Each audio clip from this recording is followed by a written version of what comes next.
దైవజనమ, నీ మరణ పాశాలను తెంచగలిగిన శక్తి దేవుని సన్నిధిలో చేసే ప్రార్థనలు దాగుతాయి.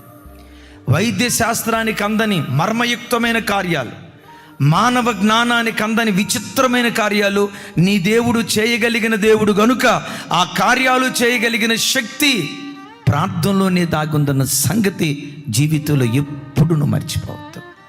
కొన్ని సందర్భాలు చుట్టూతా మరణపాశాలు, ఇక రేపో మాపో చస్తామేమో అన్న పరిస్థితులు మనల్ని ఆవరిస్తాయి.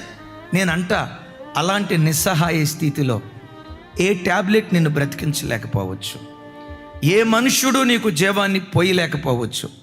100 మంది నీ చుట్టూతో ఉన్న వాళ్ళు ఏం చేయలేని నిస్సహాయ స్థితిలో వాళ్ళు మిగిలిపోవచ్చు. ఒక మాట చెప్పమంటారా? ఆ ఇరుకులో నువ్వు చేసే చిన్న ప్రార్థన మరణంలో నుండి జీవానికి దాటించడం ప్రారంభిస్తుంది.